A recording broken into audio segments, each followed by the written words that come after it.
I pulled up to the curb, the engine idling as my kids, Logan and Ava, chattered excitedly in the back seat about their first day back at school. Their happiness should have been contagious, but all I felt was a knot of unease twisting in my gut. I didn't need a crystal ball to know what was coming. I could already picture her, Natalie, my ex-wife, standing there like a queen surveying her subjects, with Ryan at her side, smug and ready to throw his weight around. It was their signature move, and I was the unwitting audience yet again. "Daddy, are you okay?" Ava's small voice pulled me out of my thoughts. Her wide, innocent eyes stared at me from the rearview mirror, and I forced a smile. She didn't need to see my tension. "Of course, sweetheart," I said, my voice steadier than I felt. "It's your big day, remember? Let's make it awesome."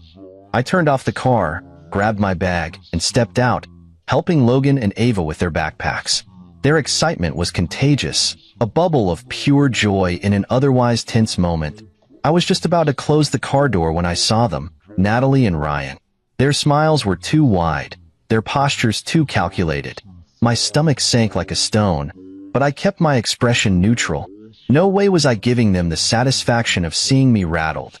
"Jason," Natalie greeted, her voice dripping with faux politeness. "What a surprise to see you here." I resisted the urge to roll my eyes. "It's school drop-off, Natalie. Where else would I be?" She smirked, a gesture I'd once found charming but now only found infuriating. "Well, you know, some parents are late or distracted. I wasn't sure if you'd be on time." It wasn't a dig. It was a missile aimed at my character, one she'd been launching since our divorce. Ryan stood behind her, his arms crossed, his face wearing that self-satisfied smirk he always wore. It screamed, "I got your life now, and you're just a supporting character in mine." "Logan, Ava," Natalie squealed, her voice turning syrupy sweet as she crouched to their level. "Come here, my darlings. Did Daddy make sure you had everything for school?" Logan gave her a polite nod, while Ava glanced at me before stepping forward hesitantly. My daughter was sharp for her age. She sensed things no one else did, and I could tell she didn't like the tone her mom was using. Ryan chuckled, a low, arrogant sound that grated my nerves. "You know, Natalie, it's so nice to see Jason still trying, even after all this time." "Still trying?" I echoed, my jaw tightening. "What's that supposed to mean?" "Oh, nothing," Natalie said, standing back up and brushing invisible lint from her designer coat. "We're just so proud of how you've managed." Managed? Like my life was a train wreck, they were graciously applauding for staying on the tracks. My fists clenched at my sides, but I forced myself to stay calm. They wanted a reaction, and I wasn't going to give it to them. "Logan, Ava, let's go," I said, my tone firm but kind. I guided my kids away, but of course, they weren't finished. "Jason," Ryan called after me, his voice oozing mockery. "Don't take it so personally. We're all here for the kids, right? No need to make it awkward." I turned back, meeting his smug gaze with a steady one of my own. "Awkward? No, Ryan.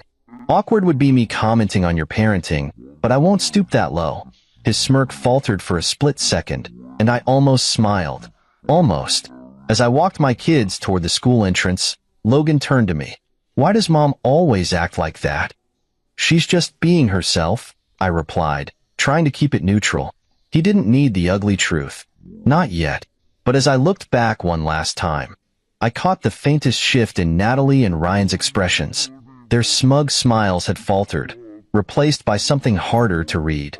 For a second, I wondered if they'd seen through the calm facade I'd worked so hard to maintain. And then it hit me. Maybe they hadn't gotten under my skin as much as they thought. Maybe their cracks were beginning to show. As Logan and Ava skipped ahead, I straightened my shoulders. This wasn't over. Not by a long shot. The knot in my stomach from earlier was still there, but it was morphing into something else as I drove away from the school. Something sharper. Anger. Natalie and Ryan's smugness wasn't new. I'd lived through enough of their theatrics to know their game. But this time, it hit differently. Maybe it was the way they dismissed me in front of Logan and Ava, planting seeds of doubt about me in my kids' minds. Maybe it was Ryan's condescending tone, or Natalie's fake smiles that barely masked her digs. Either way, I wasn't going to let it slide. Not anymore. As I pulled into my driveway and killed the engine, I found myself gripping the steering wheel a little too tightly. My knuckles turned white, and for a moment, I let the frustration wash over me. Natalie had spent years spinning her narrative, painting me as the barely keeping it together ex-husband. Ryan, her loyal audience, played his part perfectly, chiming in just enough to keep the facade intact. But today, as their smirks faltered, I realized something. They were overplaying their hand. I wasn't the man they thought I was anymore. I stepped out of the car and walked into the house, the familiar creak of the front door grounding me. The silence was a stark contrast to the chaos at the school, and for a moment, I just stood there, letting it settle. Then, with a deep breath, I headed to my office. If Natalie and Ryan wanted to play games, it was time for me to stop playing along. I booted up my computer, the faint hum of the machine filling the room as I sat down. This wasn't a moment for blind anger. I needed to be strategic, calm, collected, and prepared. My fingers hovered over the keyboard for a moment before I started typing. I began going through every detail of my business. The numbers, the contracts, the upcoming deals. I wasn't looking for problems. I was looking for solutions, leverage, anything to fortify my position. And there it was. The numbers. They didn't just look good. They looked exceptional. Better than even I had realized. In the past 6 months, I'd secured 2 major contracts that were now yielding steady returns. On top of that, an email from my accountant confirmed an upcoming meeting with a potential investor. A meeting that, if successful, would turn everything around. A grin crept onto my face. Maybe Natalie and Ryan had assumed I was still struggling, clinging to the remnants of my post-divorce life. But they didn't know the full story. They didn't know that I'd been rebuilding, brick by brick. While they were busy living in their bubble of self-satisfaction, the truth was, I wasn't just surviving, I was thriving. And soon, they were going to see it for themselves. I leaned back in my chair, the pieces of a plan starting to form in my mind. The investor meeting was in 2 weeks, and if it went the way I expected, it would solidify everything. I'd not only save my company, but also position it as a contender in a highly competitive market. That wasn't just a win. It was a statement. A statement that I was far from the managed man Natalie had smugly described. A soft knock on the door broke my focus. "Daddy?" Ava's voice was tentative. I turned to see her standing in the doorway, her backpack still slung over one shoulder. "Ava, what's up? Shouldn't you be at school?" She gave me a sheepish smile. "I forgot my lunch. Mommy said she packed it, but it wasn't in my bag." Of course." I walked over and crouched to her level. "No worries, sweetheart. I'll make you a new one. Let's get you back to school." As I prepared her lunch and drove her back, I thought about the incident at the drop-off line. Natalie's little oversight wasn't a surprise. It was a pattern. A pattern of carelessness masked by her constant need to appear perfect. But perfection was a fragile thing, and the cracks were beginning to show. When we arrived back at school, I caught sight of Natalie and Ryan talking to another couple by the entrance. Their laughter echoed across the lot, but I saw the way Natalie's eyes darted to me as I walked Ava toward her class. She tried to cover it with a smile, but I didn't miss the flicker of discomfort. Good. Let her wonder. Let them both wonder. As I walked back to the car, I felt something I hadn't in a long time. Control. For years, Natalie had dictated the narrative, and I'd let her. But now, I wasn't just reacting to her games, I was creating my own. And this time, I wasn't playing to survive. I was playing to win. The drive back from Ava's school was calm, at least on the surface. The radio hummed quietly in the background, a soothing melody that should have eased my nerves. But my mind was elsewhere, turning over Ryan's smug comment about buying out my company. Buying me out? Was that their big play? The thought made me tighten my grip on the steering wheel. For years, I'd worked tirelessly to build my business from the ground up, sacrificing nights, weekends, and so much more. And now, my ex-wife and her glorified sidekick thought they could swoop in and take it all? It was laughable and infuriating, but mostly laughable. When I got home, I headed straight to my office again. If they were serious, I needed to know the specifics. What was their angle? How deep did this go? I logged into my business accounts, scanning through the latest updates, but everything seemed normal at first glance. My contracts were solid, my cash flow was steady, and the investor meeting was set. But Ryan's comment lingered in my mind like a splinter. I leaned back, staring at the ceiling. Then it hit me. This wasn't just about the business. Ryan and Natalie had never hidden their disdain for me. This was personal, a calculated attempt to undermine me, to reduce me to the shadow of the man I'd become. And the worst part? They thought I wouldn't see it coming. Think again, I muttered, sitting forward and typing Ryan's name into a database I used to track business registrations and investments.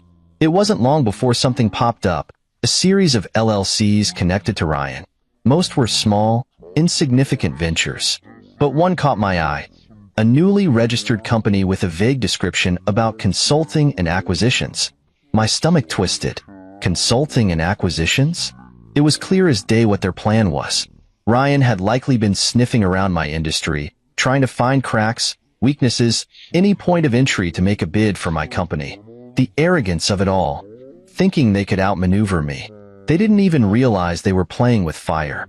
But what I found next wiped away any trace of humor I'd felt about their antics. An email buried in my spam folder caught my attention, flagged as urgent.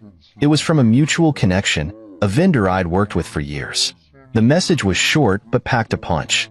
Jason, I've been approached by someone claiming to represent your company. They're asking for details about your upcoming projects. Thought you should know. My jaw tightened. Ryan. There was no doubt in my mind it was him. He'd been fishing for insider information, trying to get ahead of me by any means necessary. This wasn't just underhanded. It was illegal. I immediately replied to the vendor, thanking them for the heads up and asking them to forward me any further correspondence. Then I picked up my phone and called my accountant. Hey, I need you to run a quick audit, I said, keeping my voice calm despite the storm brewing inside me. Specifically, look for any unusual requests for financial data or project details in the past 6 months. Got it, they replied. Everything okay? Not yet, I said, but it will be. The call ended, and I leaned back in my chair, rubbing my temples. So that was their plan. Spread just enough misinformation to make my business look vulnerable, then swoop in with an offer to save it. It was conniving, sure, but also reckless. They'd underestimated me, and I wasn't about to let them off easy. By the time Dean got home, I'd gathered enough evidence to confirm my suspicions. As much as I hated to admit it, Natalie and Ryan weren't just playing games. They were launching an attack. But what they didn't realize was that I'd already begun building my defenses. As I explained the situation to Dean, his usual laid-back demeanor shifted. He listened intently, his brow furrowed. When I finished, he let out a low whistle. So, they're trying to take over your company? Not just the company, I said, my voice hardening. They're trying to discredit me, to make me look weak, like I can't hold it together. Dean's jaw clenched. That's low, even for Natalie. Yeah, well, it's not going to work, I said. They think they've got me cornered, but they don't know what I've got planned. Dean nodded, his hand resting on my shoulder. Whatever you need, I'm here. That simple statement grounded me.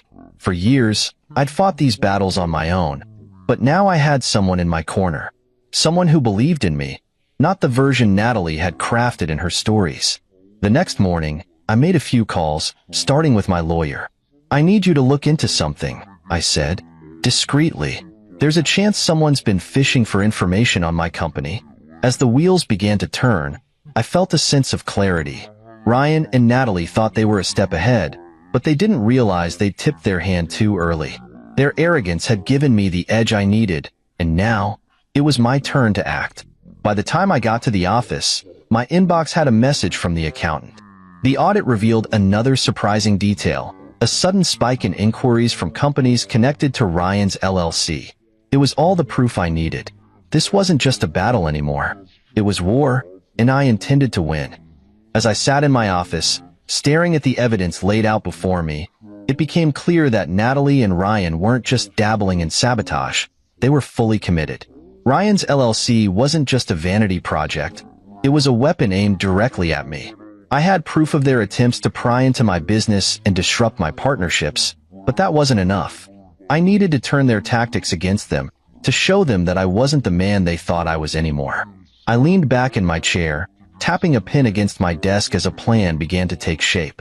Natalie and Ryan thought they could exploit my vulnerabilities, but they'd underestimated one crucial detail.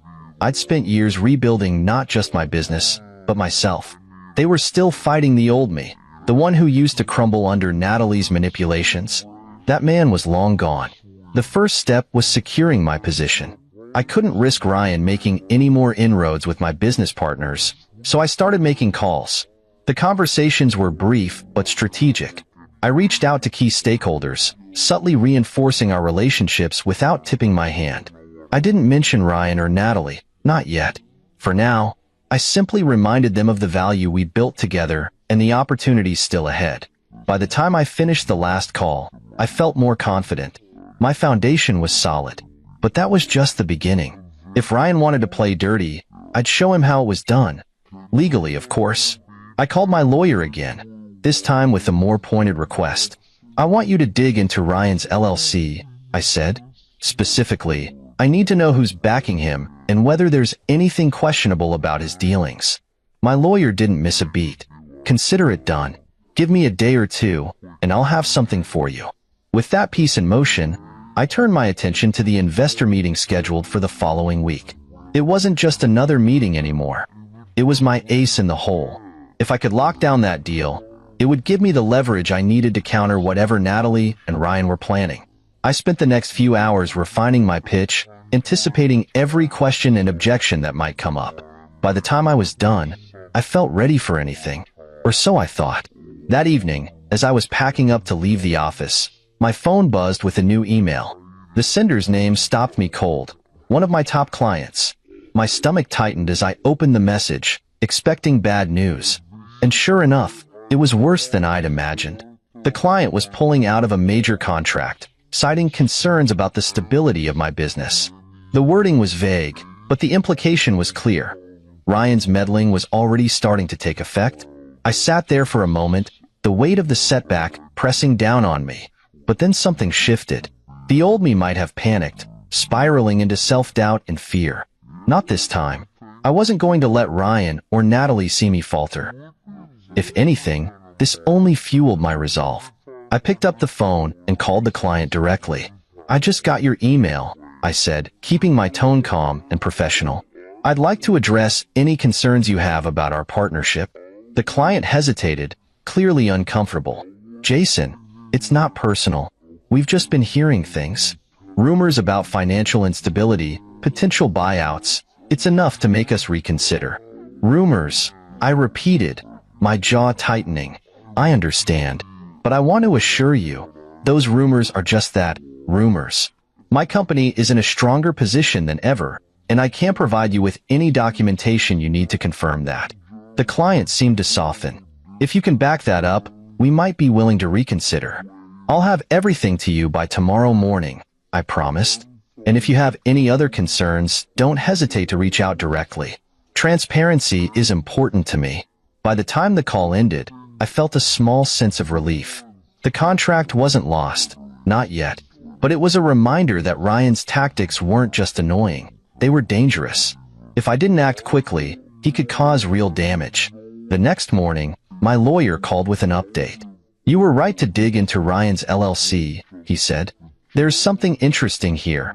Several of his backers have questionable reputations, and at least one is involved in a pending legal dispute. I felt a spark of satisfaction. Anything we can use? Potentially. It's enough to raise red flags, especially if he's trying to position himself as a legitimate player in your industry. Good, I said, a plan forming in my mind. Let's compile everything. I have a feeling it's going to come in handy. As I hung up, I realized that Ryan's arrogance might be his greatest weakness. He'd overreached, assuming I wouldn't fight back. But now I had the tools to not only defend myself, but to put him on the defensive. I spent the rest of the day preparing, finalizing documents for the investor meeting, reinforcing client relationships, and working with my lawyer to build a case against Ryan's interference. By the time I went to bed that night, I felt something I hadn't in a long time. Control. Natalie and Ryan had underestimated me, and soon, They were going to regret it. I've always believed in staying one step ahead. It's not just a mantra, it's survival. And now, as I sat at my desk with evidence of Ryan and Natalie's schemes spread out before me, that belief was more important than ever. They'd been poking at the edges of my life, trying to find weak spots. What they didn't realize was that the harder they pushed, the stronger my resolve became. Ryan thought he could quietly infiltrate my business circles and unravel my reputation. Natalie thought she could stand smugly by, acting like the queen of the chessboard. But this wasn't their game anymore. It was mine. The first order of business was solidifying my relationships. Ryan's antics had stirred up doubts among my clients, so I made it my mission to extinguish those flames before they turned into a wildfire. I reached out to each of them, personally. These weren't quick phone calls or emails. I scheduled video meetings, walking them through every detail of my company's financials. I laid out projections, highlighted successes, and answered every question with unflinching honesty. It was exhausting, but it worked. By the time I finished the last meeting, the feedback was unanimous. My clients were back on board. Ryan's whispers weren't enough to sway them once they'd seen the truth. That was one fire extinguished. But I wasn't just playing defense, I was ready to strike back. I began leveraging my network to quietly gather information about Ryan. He was new to the industry, and his bold moves had ruffled more feathers than he realized. People were talking, and the stories weren't flattering. One connection, a mutual vendor, told me about an unpaid invoice Ryan had conveniently forgotten to settle. Another mentioned an aggressive pitch Ryan had made to one of their clients, promising services he couldn't possibly deliver. The picture was becoming clearer. Ryan wasn't just reckless, he was sloppy. I compiled every piece of intel into a growing file, but I wasn't ready to act on it yet. Timing was everything, and I needed to wait until I could deliver a blow that would really hurt. While I was busy shoring up my defenses, Ryan was doubling down on his efforts. The next move came in the form of an anonymous article published online. The piece was poorly written, but its intentions were clear. It painted me as a struggling businessman, desperate to keep my company afloat. It hinted at financial instability and cast doubt on my leadership abilities. I could see Ryan's fingerprints all over it. Subtlety wasn't his strong suit. Instead of reacting immediately, I forwarded the article to my lawyer. "We need to trace this," I told him. "Find out who's behind it." He chuckled darkly. "I've already got a few ideas. I'll get back to you." While my lawyer worked on that, I focused on the upcoming investor meeting. If I could secure their backing, it would be the final piece I needed to cement my position. The deal wasn't just about money. It was about sending a message to everyone watching. But as the meeting approached, I couldn't shake the feeling that Ryan wasn't finished.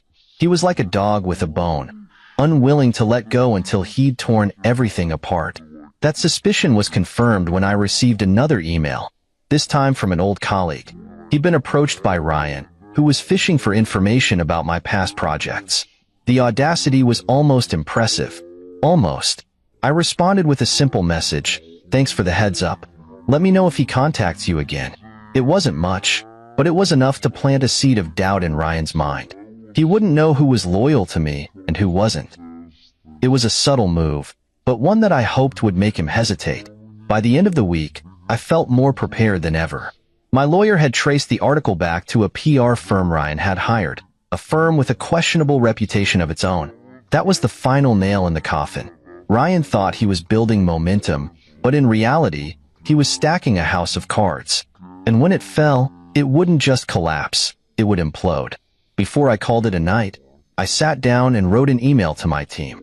I didn't go into specifics about Ryan or Natalie, but I reminded them of our mission, our strengths, and the values that had gotten us this far. This company was built on resilience, I wrote. No matter what challenges we face, we will rise above them. Thank you for your hard work and dedication. I couldn't do this without you. When I hit send, I felt a flicker of pride. They might try to tear me down, but they'd never take away what I'd built. As I locked up for the night, I couldn't help but smile. Natalie and Ryan thought they were playing chess, but they didn't realize I was playing a different game entirely. The pieces were in place. Now, all I had to do was wait for the perfect moment to strike.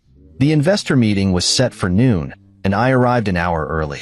Not because I was nervous, I was prepared, but because I wanted to own the room before anyone else even stepped in. Control the setting, control the narrative. That's something Natalie never understood. She'd always tried to dominate with theatrics, thinking the loudest voice won. But me? I'd learned to play the long game.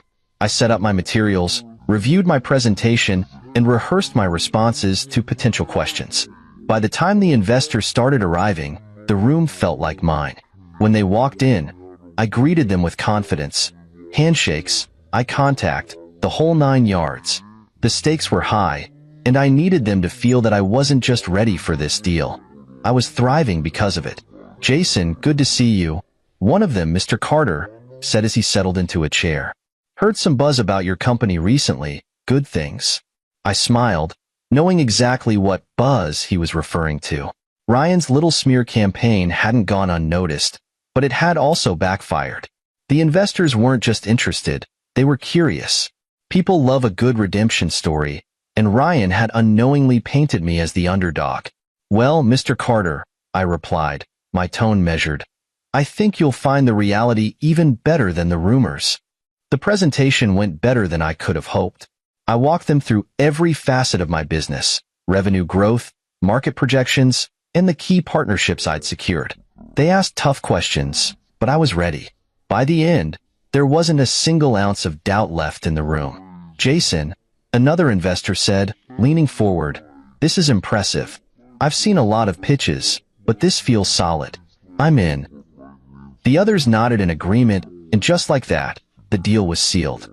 As they left, I shook each of their hands, feeling a weight lift off my shoulders. This was more than just a win. It was validation. But I wasn't done yet. As I left the conference room, my phone buzzed. It was a text from my lawyer. "Got the full details on Ryan. Call me when you're ready." Perfect timing. I stepped outside into the crisp afternoon air and made the call. My lawyer didn't waste time. "Ryan's LLC is a disaster," he said. "He's taken on more debt than he can handle, and his backers are starting to pull out. He's also made some legal missteps, nothing major yet, but enough to damage his credibility if it gets out." "Exactly what I needed to hear," I said, already forming a plan. The next step was a PDA meeting at Logan and Ava's school that evening. Normally, I would have skipped it, but this time, I had a reason to show up. Ryan and Natalie would be there, no doubt expecting me to slink into the background like always. They didn't know I had a bombshell waiting for them. When I arrived, the room was buzzing with small talk. Parents exchanged pleasantries, teachers shuffled papers, and the principal tried to herd everyone into their seats. I spotted Natalie and Ryan near the front, laughing with another couple. Their smugness was palpable, and for a moment, I let myself enjoy the anticipation of what was about to happen.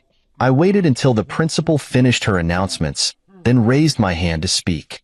"I'd like to take a moment to share some exciting news," I said, standing up. All eyes turned to me, including Natalie's. Her smile faltered slightly, but she quickly recovered, glancing at Ryan.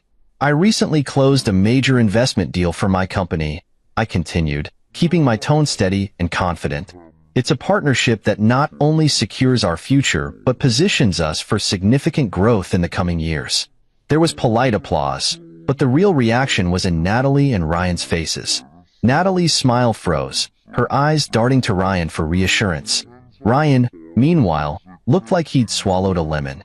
"But that's not all," I added, my gaze locking onto Ryan. "I'd also like to address some rumors that have been circulating, claims about my company's stability and leadership. Let me be clear, those rumors are false.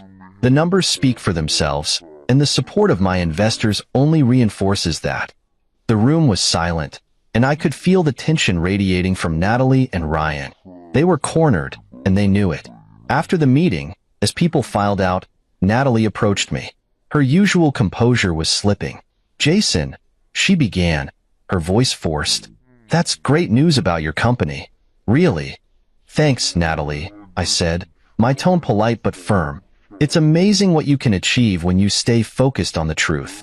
Her smile wavered, and she stepped back. Ryan didn't even bother approaching me. He was too busy pretending to check his phone, avoiding eye contact. As I walked to my car, I couldn't help but smile. The bombshell had landed, and the fallout was only just beginning. Ryan and Natalie had played their hand, but now the tables were turning, and I wasn't done yet. By the next morning, the ripple effects of my announcement at the PDA meeting had begun to spread. Word traveled fast in our shared circles, and the buzz wasn't just about my new investor deal. It was about how I'd effectively shut down the rumors Ryan and Natalie had been trying to spread. It wasn't a win they could ignore, and I knew it wouldn't be long before they tried to counter. Sure enough, my phone buzzed just after lunch. It was a text from Natalie. "Jason, can we talk? It's important." I stared at the message for a moment, debating whether to respond. Natalie rarely initiated contact unless she had an angle, and I had no intention of playing into her hands. After a few seconds, I typed back a curt reply, "Busy. What's this about?" Her response came quickly. "Ryan mentioned something about business conflicts. I think we should clear the air before things get messy." Messy? That was rich, coming from her. They were the ones who tried to sabotage me, and now she was acting like the voice of reason. Still, her sudden concern piqued my curiosity. I decided to humor her, if only to see what she was angling for. We agreed to meet later that evening at a neutral spot, a small coffee shop downtown. I arrived early, finding a corner table where I could observe the room. When Natalie walked in, she was dressed to impress, as usual, her heels clicking against the tiled floor. But there was something different about her demeanor. Less confidence, more tension. "Jason," she said, sliding into the seat across from me. "Thanks for meeting me." I nodded, keeping my expression neutral. "What's this about, Natalie?" She hesitated, glancing around as if to make sure no one was listening. "Look, I know things have been tense lately. Ryan might have overstepped, and I don't want it to escalate." "Overstepped?" I repeated, my tone even. "Natalie, he didn't just overstep. He tried to undermine my business, spread false rumors, and poach my clients. That's not overstepping. It's deliberate sabotage." Her face flushed, but she quickly composed herself. "Ryan can be impulsive. He thought he was helping us secure opportunities. It wasn't personal." "Not personal?" I leaned forward, my voice steady but firm. "He used my name, my reputation, to push his agenda. It doesn't get more personal than that." Natalie fidgeted with her coffee cup, avoiding my gaze. For a moment, I thought she might actually apologize, but instead, she switched tactics.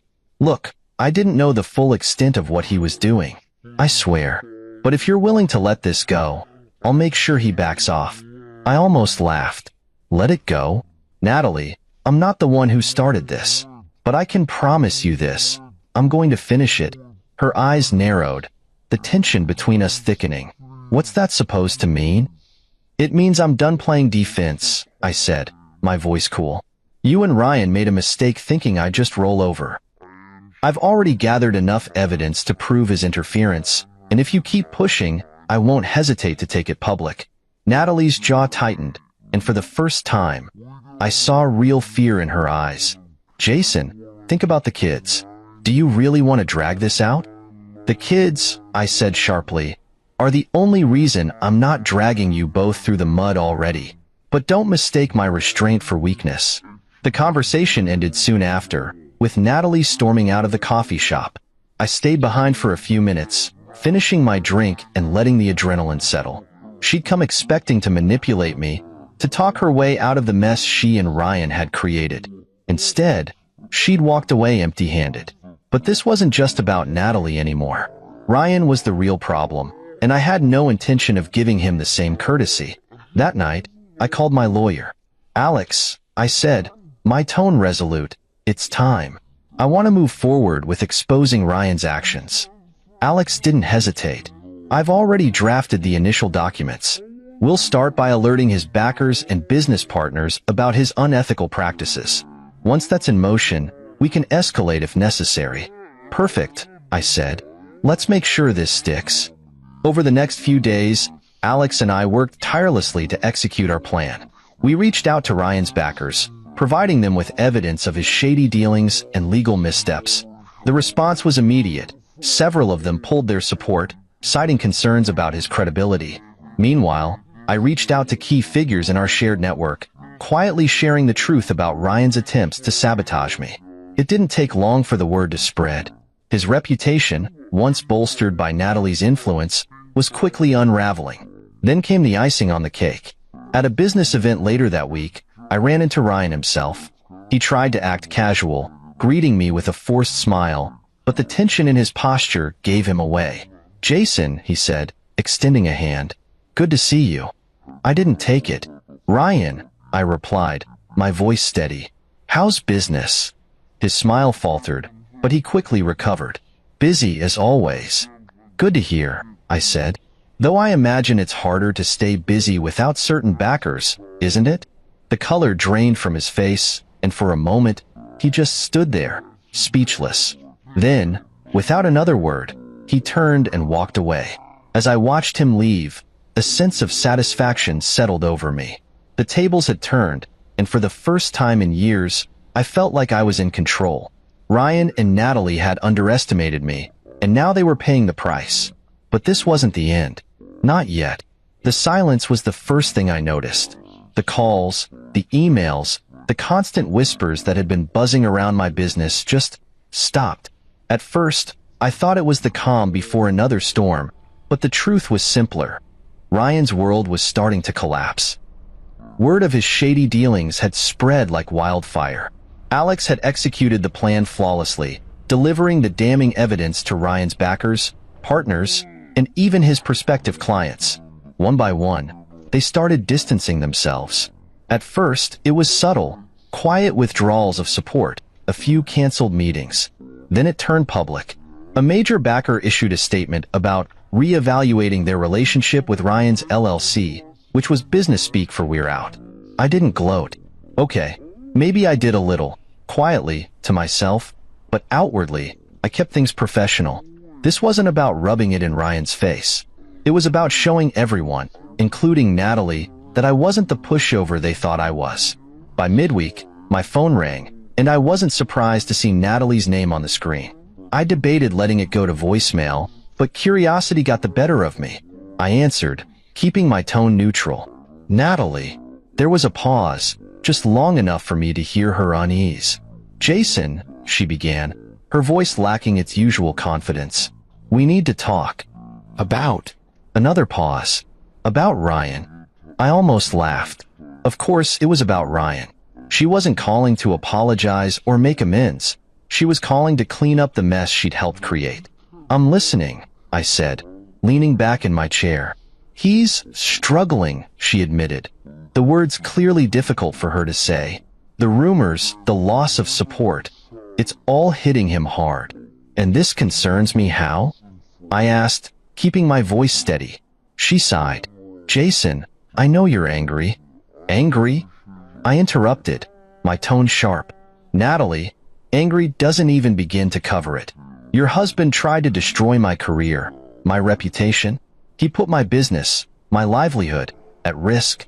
And now that it's backfiring, you expect me to care about how it's affecting him?"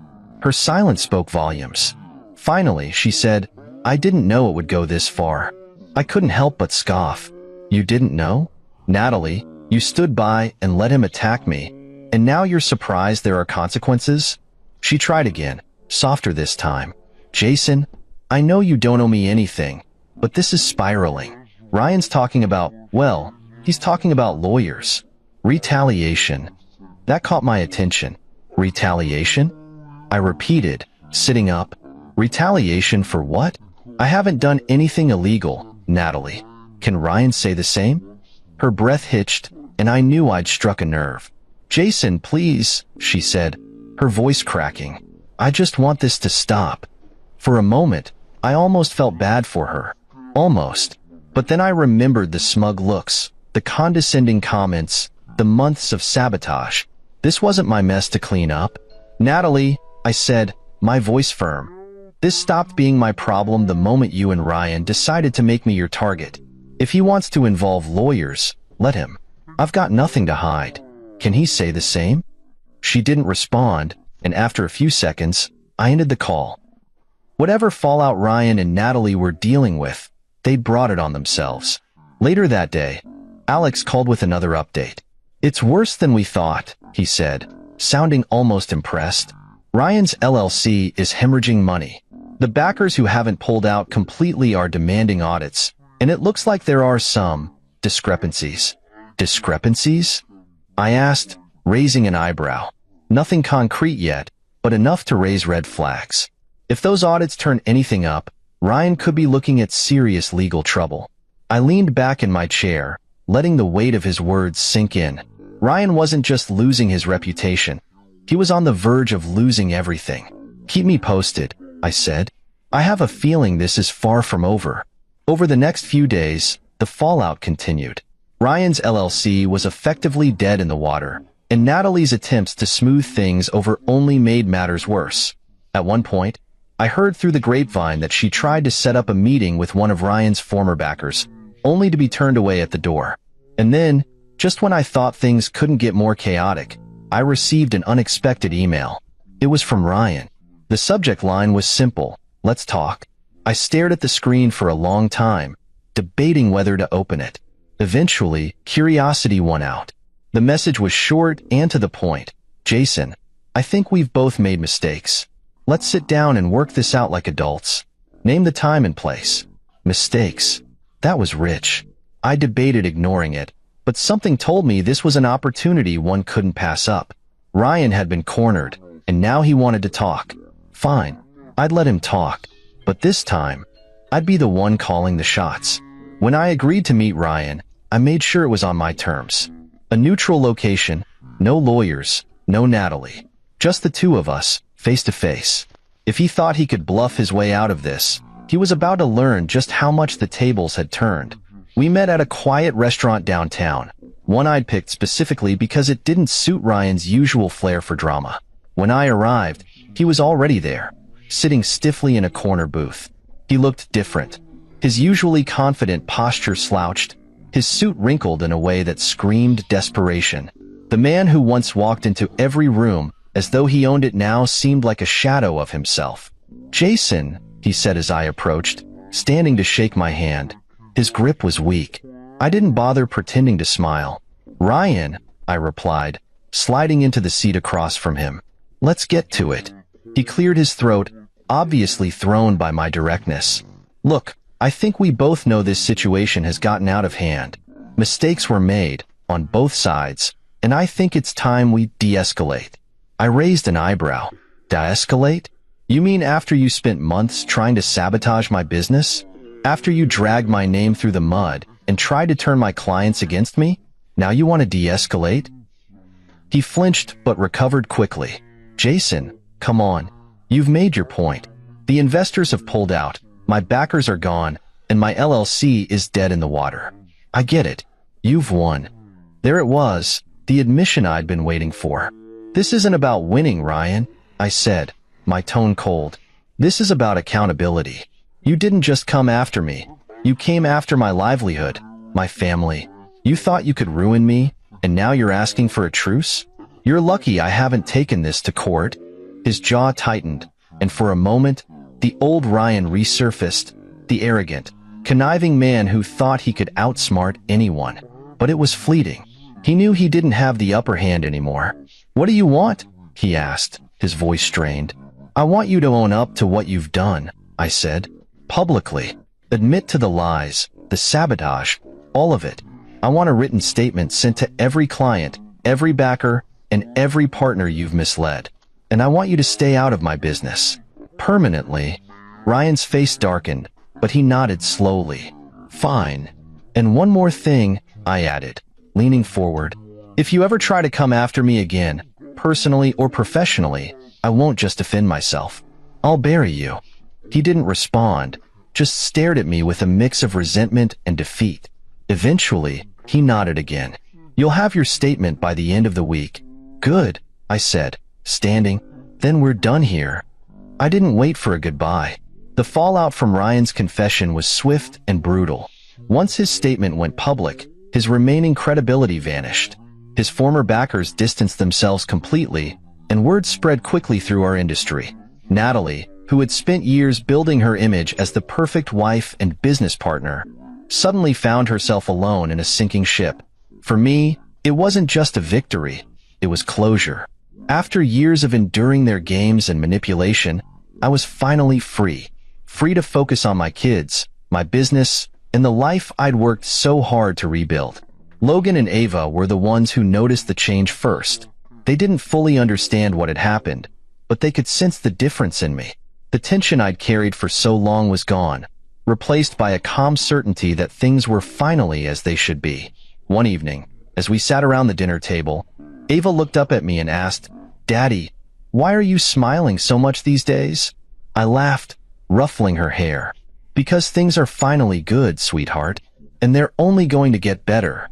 Dean, sitting across from me, raised his glass in a silent toast.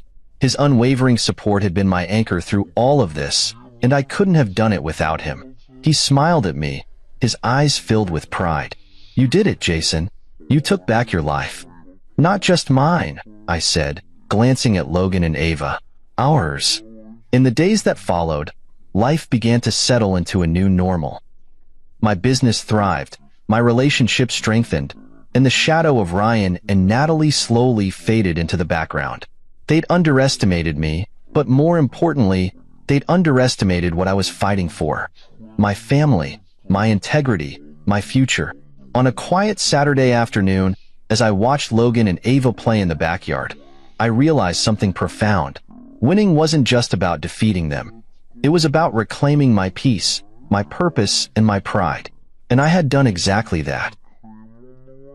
For my 38th birthday, my wife's mother gifted me divorce papers. From all of US, she announced at the restaurant. My wife recorded my reaction for their entertainment. I thanked her, signed them immediately, and walked out. She had no idea what I'd already done. You know what they say about turning 38? It's supposed to be just another year closer to 40, right? Well, let me tell you something about birthdays. They're supposed to involve cake, maybe some awkward singing, and your family pretending to care about you for exactly one day.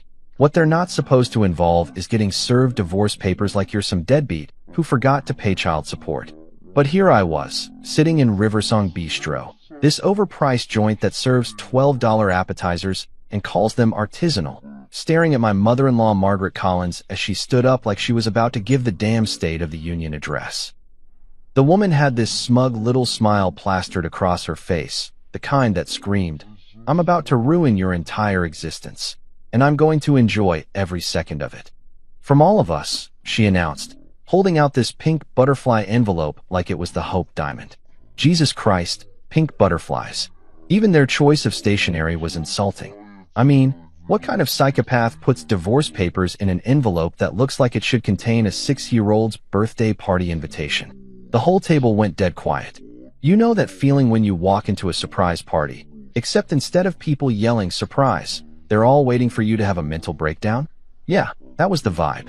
My wife Julia, soon-to-be ex-wife, apparently, had her phone out faster than a tourist at Times Square, angling it toward me like she was filming the next viral TikTok. Her brother Marcus was leaning forward with this shit-eating grin that made me want to throw my water glass at his perfectly groomed face. I tore open the envelope, and there it was in black and white. Petition for dissolution of marriage. Fancy legal jargon for "we're done here, buddy." The papers looked official as hell, all stamped and notarized and ready to go.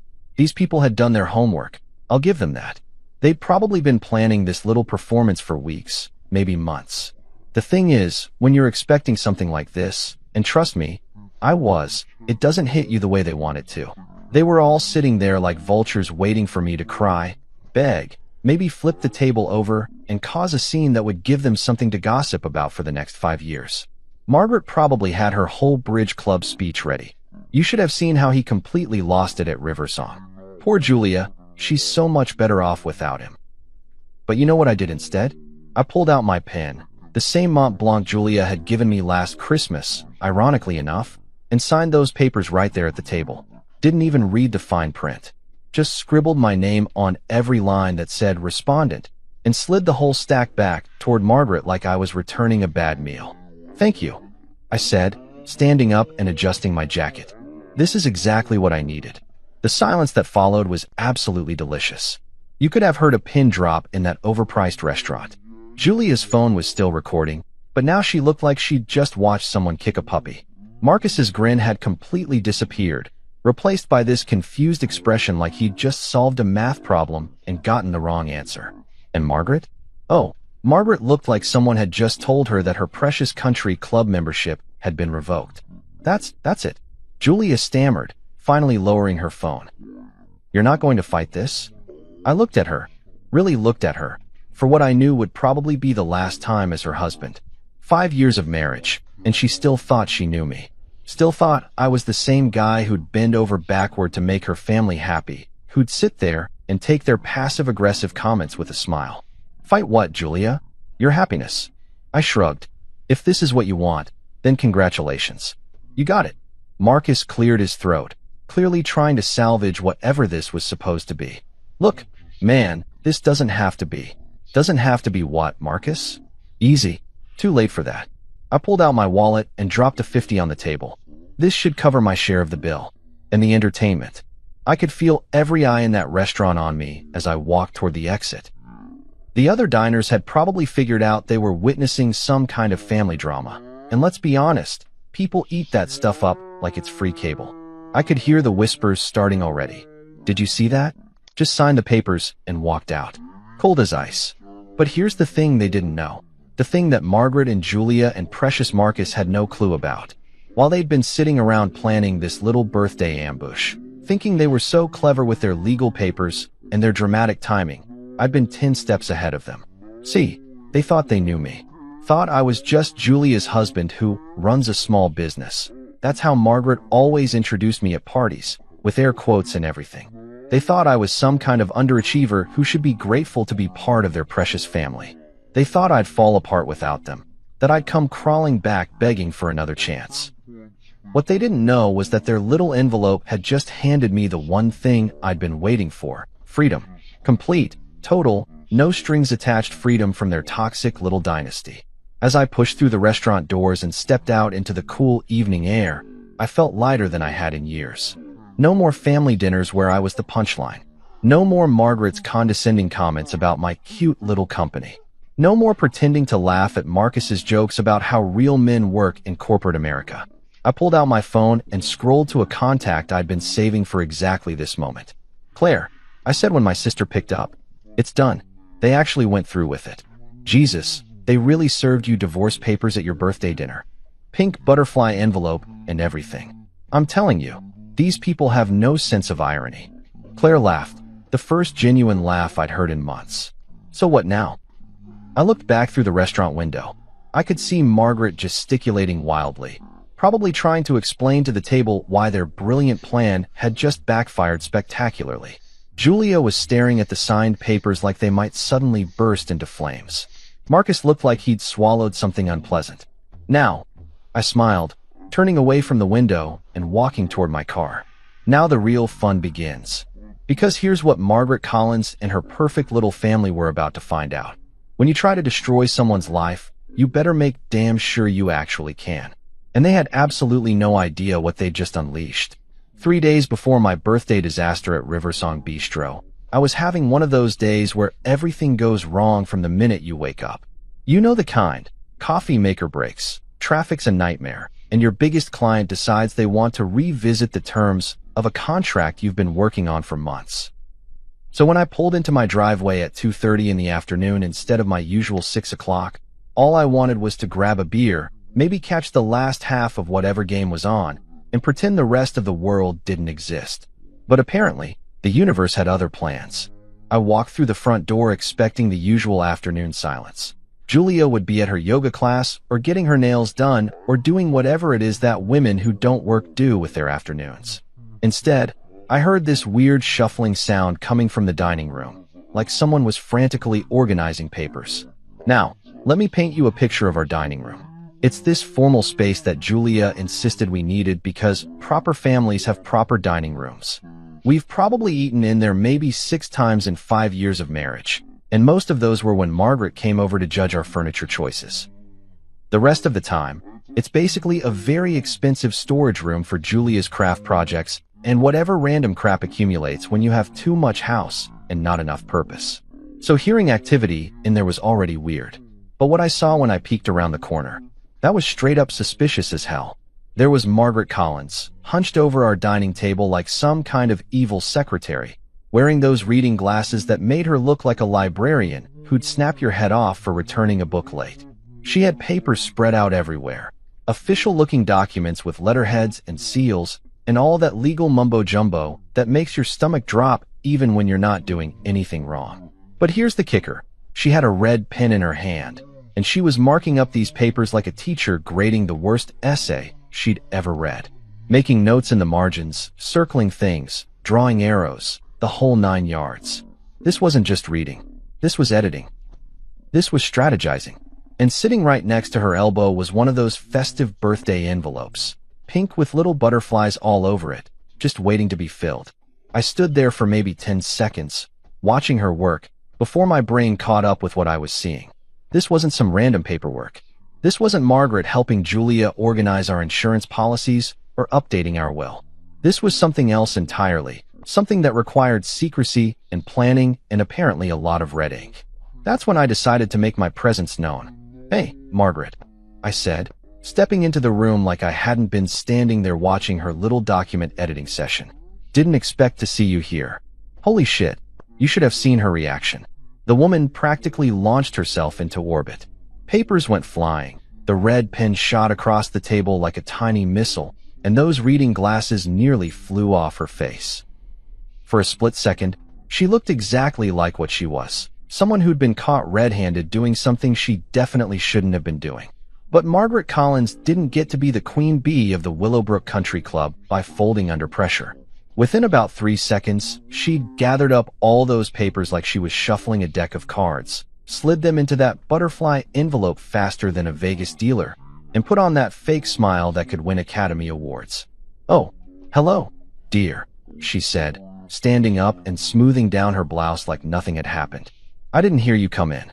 "Early day," I replied, trying to keep my voice casual while my brain was doing backflips trying to process what I'd just witnessed. "What's all that?" "Just family paperwork," she said, clutching that envelope to her chest like it contained state secrets. "You know how it is. Always something that needs organizing. Family paperwork, right?" Because family paperwork definitely requires the kind of intensive red pen editing I just watched her doing. Because family paperwork definitely needs to be hidden in birthday card envelopes when the actual family member walks into the room. I nodded like I believed her, because what else was I going to do? Accuse my mother-in-law of plotting against me based on 30 seconds of suspicious behavior? That's the kind of thing that gets you labeled as paranoid and crazy, the kind of thing that gives people ammunition to use against you later. "Where's Julia?" I asked instead. "Oh, she'll be down in a minute," Margaret said, still holding that envelope like it might explode. "She's just finishing up a phone call." As if on cue, I heard footsteps on the stairs, and Julia appeared in the doorway a few seconds later. She took one look at the scene, me standing there, Margaret clutching her mysterious envelope, papers and pens scattered across the table. And I swear I could see some kind of silent communication pass between them. "Mom, I thought you were going to wait until..." Julia started, then caught herself. Hi honey, you're home early." "Yeah, rough day at the office," I said, watching both of them carefully. "Your mom was just telling me about some family paperwork she's working on." Julia's eyes flicked to the envelope in Margaret's hands, then back to me. "Oh, that. Yeah, it's nothing important. Just some stuff for Dad's estate." Now, Julia's dad had been dead for 3 years. 3 years. And in all that time, I'd never once seen Margaret working on estate paperwork that required the kind of intense focus I'd just witnessed. But sure, let's go with that story. "Well, I'll let you two finish up," I said, grabbing a beer from the fridge and heading toward the living room. "Let me know if you need anything." But as I walked away, I could hear them whispering behind me. Urgent, hushed tones that people use when they're discussing things they don't want overheard. I caught fragments. "Thought he'd be at work until 6. And, need to be more careful." And something that sounded suspiciously like, "birthday." I settled into my recliner, cracked open my beer, and pretended to watch ESPN while my mind raced through possibilities. What kind of family paperwork requires that level of secrecy? What kind of documents need to be edited with a red pen and hidden in birthday card envelopes? And why did Julia look like she'd been caught stealing candy when she saw me standing there? The more I thought about it, the more obvious it became. This wasn't about her dad's estate.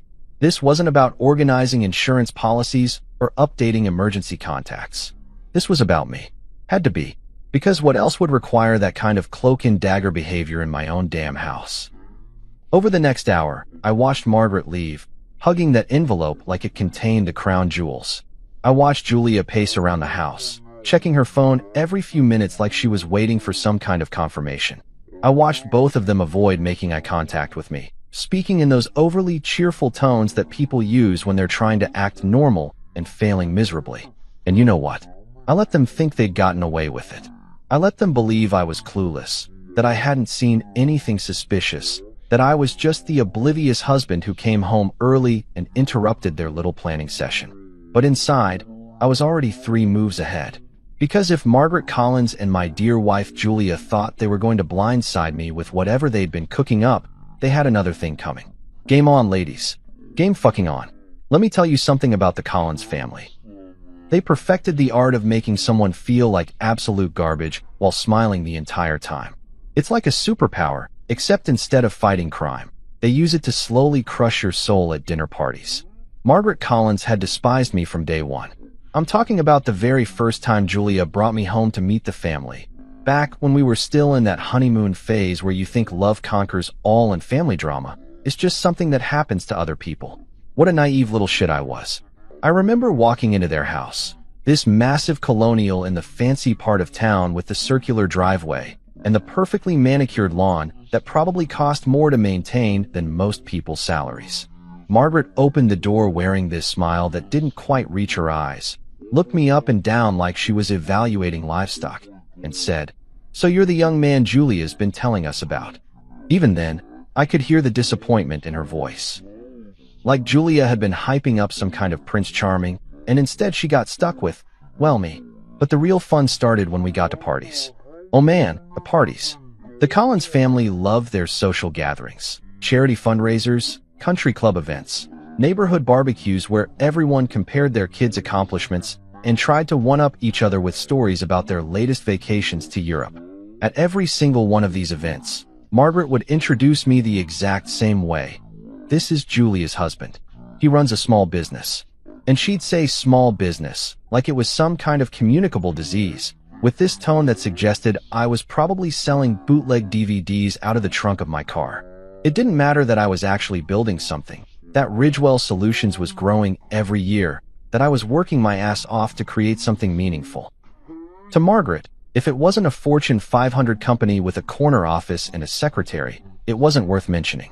And God forbid I tried to explain what my company actually did. Logistics and supply chain management aren't exactly cocktail party conversation, apparently. How? Entrepreneurial, she'd say, like being an entrepreneur was just a fancy way of saying unemployed. Then she'd quickly change the subject to something more impressive, like how Marcus had just gotten another promotion at his big corporate job, or how their neighbor's son was doing so well at his law firm. And Julia, my loving, supportive wife? She'd just stand there nodding along, sometimes even laughing at her mother's passive-aggressive comments. Not once, not fucking once, did she ever jump in to defend me or correct her mother's dismissive attitude. Not when Margaret joked about how I probably couldn't afford to take Julia on proper vacations. Not when she made comments about how some people weren't cut out for the corporate world. Not even when she straight up asked Julia, right in front of me, if she ever missed dating successful men. The worst part was watching Julia's face during these interactions. At first, she'd look uncomfortable, maybe give me an apologetic smile like she was sorry her mother was being such a bitch. But over time, that discomfort turned into something else. She started looking at me the way Margaret did, like I was some kind of disappointing consolation prize she'd settled for. Marcus was even worse, if that's possible. Julia's younger brother had landed this cushy job at some tech company right out of college, and he never let anyone forget it. Every family gathering was like a one-man show where Marcus got to perform his "look how successful I am" routine for an audience that ate it up like he was the second coming of Steve Jobs. "So, still doing the logistics thing?" He'd ask me, with this smirk that made me want to punch his perfectly straight teeth. "That's cool, man. I mean, someone's got to handle the behind-the-scenes stuff, right?" Behind-the-scenes stuff. Like I was some kind of janitor cleaning up after the real professionals. And then he'd launch into stories about his latest project, using all the corporate buzzwords he'd learned in business school. "We're really disrupting the paradigm," he'd say, or "It's all about leveraging synergies to maximize our value proposition." The whole family would nod along like he was speaking ancient wisdom instead of spouting the same MBA bullshit that every corporate drone learns in their first week. The comparisons were endless and brutal. At Christmas dinner, Margaret would announce how Marcus had gotten another raise, then turn to me and ask how business was going, with air quotes and everything. At Julia's birthday party, she'd make a big show of praising Marcus for taking his girlfriend on some expensive trip to Napa Valley, then comment about how some couples prefer to stay closer to home, looking directly at Julia and me like we were too poor or too unambitious to do anything interesting. But you know what really killed me? The way Julia started buying into it. Slowly, gradually, she stopped defending my work and started making her own little comments. "Maybe you should think about getting a real job," she'd say after particularly brutal family dinners. "I mean, Marcus makes twice what you do, and he gets benefits. Benefits, like health insurance and a 401k were the measure of a man's worth." She started rolling her eyes when I'd get excited about a new contract or a business opportunity. Started sighing when I'd work late or take weekend calls. Started looking at me like I was holding her back from the life she deserved. The life Marcus had. The life her mother constantly reminded her that other people's husbands provided. Every family dinner became a performance where I was the opening act for the Marcus show. He'd talk about his company's IPO plans, his stock options, his corner office with the view of downtown. The whole family would hang on every word like he was reporting live from the moon. And me? I got to sit there and smile while they praised him for doing exactly what millions of other corporate drones do every day.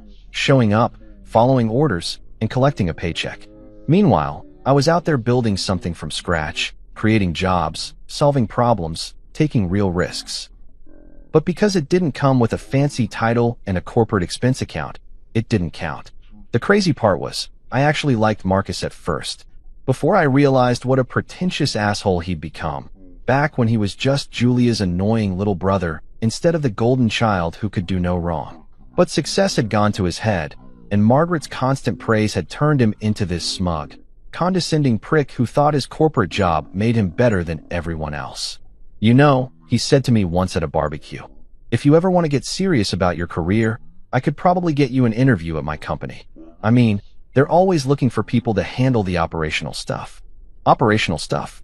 Like I was applying to be his assistant. But the absolute worst part, the thing that really drove the knife home, was watching Julia transform from the woman who'd fallen in love with my ambition and drive into someone who saw those same qualities as embarrassing flaws. She stopped asking about my work, stopped celebrating when I landed big contracts, stopped believing that what I was building mattered. Instead, she started looking at other couples at parties, comparing what their husbands did for a living, wondering out loud why she couldn't have the same lifestyle as her friends. The woman who'd once told me she loved my independence and entrepreneurial spirit was now asking why I couldn't just get a normal job like everyone else. And through it all, Margaret kept chipping away, one dinner party at a time, one passive-aggressive comment at a time, until she'd successfully convinced her daughter that she'd married beneath her station. Mission accomplished, I guess. You know how they say the straw that breaks the camel's back? Well, my straw wasn't even a straw. It was more like a fucking telephone pole dropped from orbit. And it happened on a Tuesday night in March, when I was supposed to be the invisible husband minding his own business, while the real adults handled the important stuff. I'd been working late in my home office, grinding through some contract proposals for a potential government deal that could triple my company's revenue. Not that anyone in this house gave a damn about that. To them, I was just the guy who disappeared into the spare bedroom every night to play with his little business, like I was building model airplanes instead of running a legitimate company. Around 10:30, I decided to grab a beer from the kitchen and maybe catch the late-night highlights. As I walked past the living room, I could hear Julia on the phone, and something about her tone made me stop. She was using that low, conspiratorial voice that people use when they're discussing secrets. The kind of voice that immediately makes you want to know what the hell they're talking about. "I know, Mom," she was saying, and I could practically hear Margaret's voice through the phone, poisoning the conversation from 20 miles away. "He's holding me back. I can see that now. I stood there in the hallway, beer forgotten, feeling like someone had just punched me in the gut. Holding her back? From what exactly? From sitting around the house all day, spending money she didn't earn? From going to lunch with her vapid friends and complaining about how boring her life was? Marcus's friend owns the company, Julia continued, and now I was fully eavesdropping, pressed against the wall like some kind of spy movie cliché. He says there's a position opening up in their marketing department that would be perfect for someone with my background. Her background. Right. Julia had a communications degree from a state school and exactly 0 years of work experience since we'd gotten married. But apparently, that qualified her for some marketing position at whatever company Marcus's buddy ran. Nepotism at its finest. It pays really well too, she said, and I could hear the excitement creeping into her voice. Like, really well. More than enough to support myself, you know? Support herself. Jesus Christ. She was already planning her exit strategy, calculating how much money she'd need to ditch her disappointing husband and start fresh. And she was doing it with help from Marcus and his corporate connections, naturally. I just need to wait for the right time, Julia went on. Maybe after his birthday? I don't want to ruin his special day or anything. How fucking considerate of her. Don't ruin my birthday by leaving me. Wait until after the cake and presents to drop the bomb. That's real class right there. No, Mom, I'm not going to just walk away with nothing, she said, and now her voice took on this calculating edge that I'd never heard before. I've been married to him for 5 years. I deserve something for putting up with, well, you know, his lack of ambition, his stubbornness about staying in that dead-end business. Dead-end business. The company I'd built from scratch, the thing I poured my heart and soul into every single day, reduced to a dead-end business by my loving wife and her poisonous mother. Marcus says his lawyer friend could help with that, Julia continued. Make sure I get what I'm entitled to. Half the house, alimony, maybe even part of his business if we can prove I contributed to its success somehow. Part of my business. They wanted to take a piece of the company I'd built with my own blood, sweat, and tears. The company they'd spent years dismissing and belittling was suddenly valuable enough to steal when it served their purposes. It's just a matter of time before everything's official, she said, and I could hear her moving around the living room, probably pacing the way she did when she got excited about something. I mean, I've already been talking to David, Marcus's friend, about the position. He's very interested in what I could bring to the company. David. She was already on a first-name basis with her future boss, the guy who was going to rescue her from her terrible life with her underachieving husband. I wondered if Marcus had set up that introduction personally, or if Margaret had orchestrated the whole thing from behind the scenes. I know. Julia laughed, and the sound made my skin crawl. I should have listened to you years ago. You tried to warn me about marrying someone so unestablished. But you know how I was back then. I thought love was enough. Love was enough. Past tense. Because apparently, whatever I'd thought we'd had, wasn't love anymore. It was just an inconvenient obstacle standing between Julia and the life she deserved. Well, better late than never, right? She said. And it's not like he'll be surprised. I mean, he has to know this isn't working. We barely talk anymore. We don't have anything in common, and God knows the physical side of things is. She trailed off, but I could fill in the blanks. Apparently, our sex life was now part of the evidence for why she needed to escape this horrible marriage. Nothing like having your wife discuss your bedroom performance with your mother-in-law to really drive the humiliation home. Marcus thinks I should just rip the Band-Aid off, Julia said. But I want to do this right, you know? Clean and simple. No drama, no fighting. Just a quick divorce and everyone moves on with their lives. Clean and simple. A quick divorce. Like 5 years of marriage could be dismissed as easily as returning a sweater that didn't fit right. I just need to be smart about it, she continued. Make sure I have everything lined up first. The job, the lawyer, maybe even an apartment.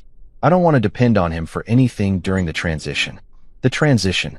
She'd already planned out her entire post-marriage life, complete with a new job courtesy of Marcus's connections and legal advice from yet another friend of the family. Meanwhile, I was supposed to be the clueless husband who never saw it coming. You're right, Mom, Julia said, and now she sounded almost giddy with anticipation. This is going to be the best thing that ever happened to me. I can finally start living the life I was meant to have. The life she was meant to have. Not the life we were building together, not the partnership I'd thought we had, but some fantasy existence where she was married to a guy like Marcus instead of stuck with a loser like me. I stood there in that hallway for what felt like hours, but was probably only a few more minutes, listening to my wife plan my destruction with the same enthusiasm most people reserve for vacation planning. She was going to leave me, take half of everything I'd worked for, and do it all with a smile, while her family cheered her on from the sidelines. When she finally hung up, I crept back to my office and closed the door, my hands shaking as I sat down at my desk. For the first time in years, I felt completely alone in my own house. The woman sleeping in my bed, eating food I paid for, living in a house I'd bought, was actively plotting against me with the full support of her toxic family. That night, I didn't sleep at all. I sat in my office chair, staring at my computer screen, replaying every word of that conversation over and over again. Julia thought she was being so clever, so strategic. She had no idea that her clueless husband had just heard every detail of her brilliant plan. But here's the thing about underestimating people. Sometimes it comes back to bite you in the ass. While Julia was busy planning her escape with help from Marcus and Margaret, I was already 10 steps ahead of her, building something they couldn't even imagine. They wanted to play games? Fine. Game on. Here's the thing about being underestimated. It's actually a hell of a superpower when you know how to use it. While Margaret Collins was busy telling everyone at her bridge club about her daughter's poor choice in husbands, and Julia was rolling her eyes every time I mentioned a new contract, I was quietly building an empire right under their noses. See, they were so obsessed with appearances, so focused on corporate titles and corner offices, that they completely missed what was actually happening in their own house. To them, I was just the guy who disappeared into the spare bedroom every night to work on his cute little logistics company. They had no idea that their small business owner was about to become richer than Marcus would ever dream of being. It started about 4 years ago, right around the time Margaret's passive-aggressive comments were reaching peak toxicity. I'd been running Ridgewell Solutions for 6 years at that point, and we were doing okay. Not spectacular, but solid enough to pay the bills and keep Julia in the lifestyle she'd grown accustomed to. But, okay, wasn't going to cut it anymore. Not when I had to listen to Marcus brag about his 6-figure salary every damn weekend. So I decided to get serious. Really serious. The first move was acquiring Peterson Freight, a smaller company that was struggling with cash flow but had some killer government connections. The owner, Bill Peterson, was about ready to retire anyway, and I made him an offer he couldn't refuse. Not because I threw ridiculous money at him. I wasn't exactly swimming in cash back then, but because I offered him something better. A partnership deal where he'd stay on as a consultant and still get a cut of the profits. Julia barely noticed when I told her about the acquisition. "That's nice, honey," she said, not even looking up from her phone. "Does this mean you'll be working even later now?" If she'd bothered to ask questions, real questions about what Peterson Freight brought to the table, she might have realized that Bill Peterson had connections with the Department of Defense. Government contracts that could turn a mid-sized logistics company into something much, much bigger. But Julia didn't ask questions. Neither did Margaret.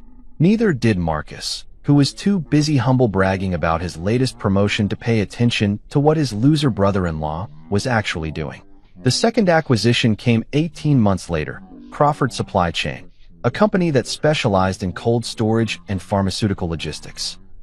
This one was trickier because Crawford was actually profitable, but they'd gotten themselves into some legal trouble with a contamination scare that wasn't even their fault. The media had crucified them, their stock price tanked, and suddenly they were willing to sell for about 60 cents on the dollar. I borrowed against everything I had, the house, my personal savings, even my fucking car, to make that deal happen. It was the kind of risk that keeps you awake at night, the kind of bet that could either make you rich or destroy your life completely. Julia noticed the paperwork that time, mainly because I had documents spread all over the dining room table for about 2 weeks while my lawyers and accountants worked out the details. "What's all this?" she asked one morning, stepping around stacks of contracts like they were piles of dirty laundry. "Just expanding the business," I told her. "Nothing you need to worry about." "Good," she said, grabbing her coffee and heading out to meet her friends for lunch. "As long as it doesn't affect our finances." Our finances. Right. Because the money I was risking, money I'd earned, was somehow our money, but the business decisions were mine alone to worry about. If she'd stuck around for 5 more minutes, she might have learned that Crawford's supply chain had a contract with 3 major pharmaceutical companies and a partnership with FedEx that was worth about $12 million annually. But Julia had more important things to do, like getting her nails done and complaining to her friends about how boring her husband's work was. The real game changer came 2 years ago, a Department of Defense contract for logistics support in Southeast Asia. It was the kind of deal that most small companies never even hear about, let alone compete for. But thanks to Bill Peterson's connections and Crawford's pharmaceutical expertise, Ridgewell Solutions was suddenly in the running for a contract worth $75 million over 3 years. The bidding process took 8 months. 8 months of presentations, security clearances, site visits, and enough paperwork to deforest half of Oregon. I was working 16-hour days, flying to Washington twice a week, and basically living on coffee and determination. And what did my loving family think I was doing during this time? He's been so stressed lately. I overheard Julia telling Margaret one afternoon, "I think his little business is having problems. Maybe he should consider getting a real job before things get too bad." A real job. While I was competing for the biggest government contract in my company's history, my wife was suggesting I should apply to work for someone else. The day I got the call that we'd won the contract, I was sitting in my office at home, surrounded by 3 months' worth of financial projections and contingency plans. When the Pentagon procurement officer told me the news, I literally had to ask him to repeat it because I couldn't believe what I was hearing. $75 million. Over 3 years. With options for renewal that could double that amount. I hung up the phone and just sat there for about 10 minutes, trying to process what had just happened. In the space of a single phone call, Ridgewell Solutions had gone from a mid-sized logistics company to a major government contractor. We were going to need to hire 60 new employees, lease additional warehouse space, and probably buy a fleet of trucks just to handle the first year of the contract. When Julia came home that evening, I was still sitting in my office, staring at the contract documents that had been emailed over for my signature. "How was your day?" she asked from the doorway, not really waiting for an answer before launching into a story about some drama at her yoga class. "Pretty good," I said. "We landed a big contract." "That's nice," she replied, already walking away. "What do you want for dinner?" "A $75 million contract," and she responded like I'd told her I'd organized my sock drawer. But that was just the beginning. Once word got out that Ridgewell Solutions was handling major Defense Department logistics, other opportunities started falling into my lap. Private sector contracts with companies that needed someone who could handle sensitive, high-security supply chain management. International deals with allies who were looking for American companies with government credentials. Within 6 months of winning that first Pentagon contract, my company's valuation had increased by roughly 3,000%. We went from being a decent-sized regional player to a nationally recognized logistics contractor practically overnight. And through all of this, through every late-night strategy session, every high-stakes presentation, every nerve-wracking negotiation, my wife and her family continued to treat me like some kind of underachieving disappointment who couldn't figure out how to get a real job. The best part? I set up a trust fund under my sister Claire's name, moving most of my assets out of reach of any potential divorce proceedings. Not because I was planning to leave Julia, but because I'd learned to think strategically about everything. Claire didn't ask questions when I explained the setup to her. She just smiled and said, "About time you started protecting yourself."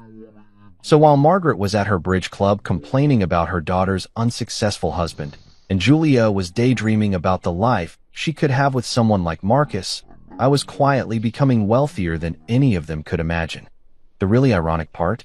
If they'd just treated me with a basic level of respect, if they'd shown even mild interest in what I was building, they could have been part of something amazing. Instead, their obsession with status and appearances blinded them to the empire growing right under their noses. Their loss was about to become my freedom. You know that old saying about revenge being a dish best served cold? Well, I was about to open a 5-star restaurant specializing in Arctic cuisine, because what I had planned for the Collins family was going to be colder than a penguin's ass in Antarctica. After overhearing Julia's little phone conversation with Margaret, the one where they casually discussed dismantling my life like they were planning a fucking garage sale, I realized I had 2 choices. I could either confront them like some kind of emotional amateur and give them time to adjust their strategy, or I could play chess while they were still figuring out how to use checkers pieces. Guess which option I chose? The next morning, while Julia was at her Pilates class pretending to exercise, I called my lawyer. Not the family lawyer, the guy we'd used for our house purchase and wills, but my business attorney, Rebecca Martinez. Rebecca was the kind of lawyer who could find loopholes in the Ten Commandments and make Moses thank her for the legal advice. I need to discuss some asset protection strategies, I told her when she picked up. Hypothetically speaking, Rebecca had been handling my business legal work for 3 years, so she knew exactly what hypothetically speaking meant. It meant someone was about to get screwed, and it wasn't going to be her client. How hypothetical are we talking? She asked. Let's say someone might try to claim half of everything I've built, including parts of my business, in the very near future. There was a pause, then that predatory chuckle that Rebecca reserved for cases where she got to destroy people legally. How near are we talking? Could be any day now. Well then, we better schedule a meeting. Today if possible. 3 hours later, I was sitting in Rebecca's downtown office, looking out at the city skyline while she laid out a strategy that was so beautifully ruthless it almost brought tears to my eyes. First thing, she said, pulling out a legal pad and starting to scribble notes. We move everything into protected accounts. Business assets go into the corporate trust, personal investments get transferred to offshore holdings, and your real estate gets restructured under the company's name. How long will that take? If we push hard? About a week. But here's the beautiful part. Everything we're doing is completely legal. We're not hiding assets. We're reorganizing them for legitimate business and tax purposes.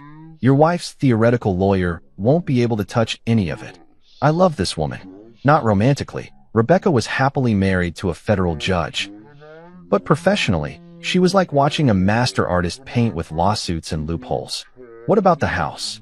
I asked. Easy. Ridgewell Solutions needs a corporate headquarters, right? The house becomes company property, leased back to you at market rate. Completely legitimate business expense, totally protected from any marital claims. While Rebecca worked on the legal side, I had my own preparations to make. That evening, I opened my laptop and started updating my will. The old version left everything to Julia, because that's what you do when you're married and stupidly believe your wife actually loves you. The new version was a masterpiece of strategic distribution. Everything, and I mean everything, went to my niece Lily, Claire's daughter. The kid was only 16, but she was smart as hell and had never once treated me like a disappointment. Plus, Claire would manage the inheritance until Lily turned 25, which meant my sister would have control over a fortune that would make the Collins family's heads explode. I left Julia exactly $1. Not because I'm petty. Okay, maybe I'm a little petty, but because leaving someone nothing in a will can be contested. Leaving them $1? That's a clear message that says, I remembered you existed, and I decided you were worth exactly this much. The best part was the letter I attached to the will, explaining my reasoning. I detailed every insult, every dismissive comment, every time Julia had chosen her family's opinion over her husband's feelings.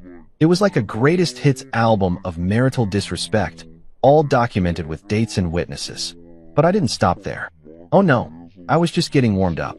Over the next 2 weeks, I quietly moved money around like I was running some kind of financial shell game. The joint checking account that Julia used for her daily expenses?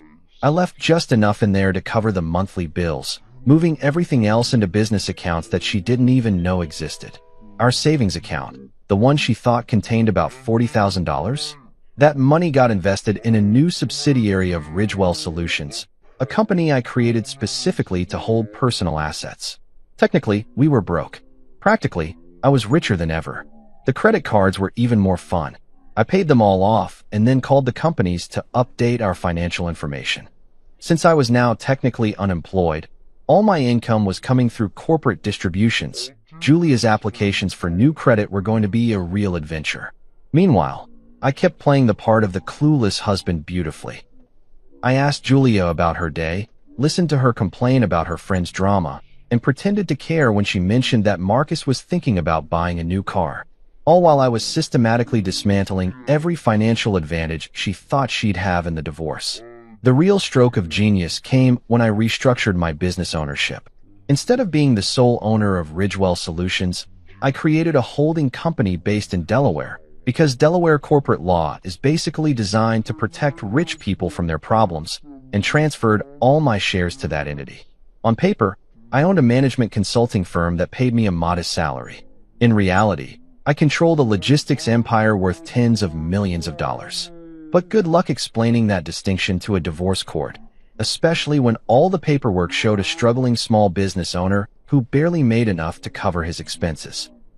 Julia had no idea that while she was planning to take half of everything, I was making sure there wouldn't be anything left to take. She thought she was being so clever, lining up her new job through Marcus's connections, getting legal advice from her family's lawyer friends, plotting her escape route like some kind of suburban mastermind. But here's what she didn't understand. I'd been planning for this possibility from the moment I realized what kind of family I'd married into. Every business decision, every investment, every legal structure I'd built over the past 4 years had been designed with one goal in mind: protecting what I'd earned from people who didn't deserve it. The night before my birthday, I sat in my office reviewing all the paperwork Rebecca had prepared. Asset transfers, corporate restructuring documents, updated insurance policies, new account statements. It was like looking at the blueprints for the most beautiful revenge plot ever conceived. Julia was upstairs getting ready for bed, probably texting with Margaret about their big surprise for tomorrow night. They had no idea that their victim had spent 2 weeks preparing for war while they were still playing dress-up. I poured myself a glass of whiskey, the good stuff, a bottle of Macallan 18 that Julia always said was too expensive for regular occasions, and raised a toast to my reflection in the dark window. "Happy birthday to me," I said out loud. "This is going to be fun." The 3 days leading up to my 38th birthday were like watching a really bad spy movie where all the secret agents might as well have been wearing neon signs that said, "We're plotting against you." The whole house had this weird energy, like everyone was walking around with loaded guns and trying to act casual about it. Julia was the worst actress in this little production. The woman who'd barely acknowledged my existence for the past 6 months was suddenly Miss Sunshine, practically skipping around the house like she'd won the fucking lottery. She kept humming, actually humming, while she did mundane things like loading the dishwasher or folding laundry, which was suspicious as hell because Julia hadn't been happy about household chores since approximately never. "You seem cheerful," I said on Monday morning, watching her practically dance around the kitchen while making coffee. "Oh, I'm just excited about your birthday," she said, giving me this bright smile that didn't reach her eyes. "Mom has something really special planned." "Something really special." Right. I bet she did.